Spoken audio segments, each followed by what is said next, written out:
ನಮಸ್ತೆ. ಇವತ್ತು ಇನ್ನೊಂದು ಸ್ಕ್ವೇರ್ ಡಿಸೈನ್ ಮಾಡೋಣ. ಮಧ್ಯದಲ್ಲಿ ಬೇಕಂದರೆ ನಮಗೆ ಗೊತ್ತಾಗಲ್ಲ ಅಂದರೆ ಬಿಂದು ಇಟ್ಕೋಬೋದು. ಚಿಕ್ಕ ಚಿಕ್ಕ ಪಾಯಿಂಟ್ ಇಟ್ಕೊಂಡು ಕರೆಕ್ಟಾಗಿ ಸೆಂಟ್ರಿಂದ ಶುರು ಮಾಡಿ ಪದ್ಮಗಳನ್ನು 4 ಕಡೆ, ಆಮೇಲೆ ಒಂದರ ಪದ್ಮದ ಮೇಲೆ ಇನ್ನೊಂದು ಚಿಕ್ಕ ಪದ್ಮ, ಆಮೇಲೆ ಅದರ ಮೇಲೆ ಒಂದು ಚಕ್ರ ಚಿಕ್ಕದು, ಆಮೇಲೆ ಮೂಲೆಗಳಿಗೆ 4 ಮೂಲೆಗಳಿಗೆ ಸಣ್ಣ ಸಣ್ಣ ಚಕ್ರ, ಅಲ್ಲೊಂದು 4 ಕಡೆ ಬಿಂದು, ಮಧ್ಯೆ ಓಮ್ ಆದರೂ ಬಿಡಿಸ್ಬೋದು. ಆದರೆ ನಾವು ತೊಳೆಯೋ ಜಾಗ ಆಗಿರಬಾರ್ದು. ಓಮ್ ಬಿಡಿಸೋದಾದರೆ ಗಮನ ಇರಬೇಕು. ಈಗ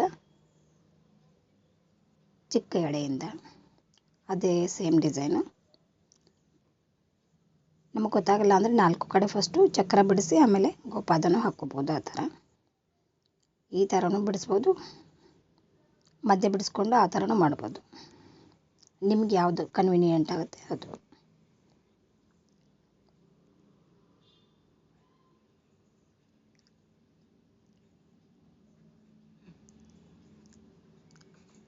ಹೇಗೆ ಅನ್ನಿಸ್ತಿದೆ ತಿಳಿಸಿ.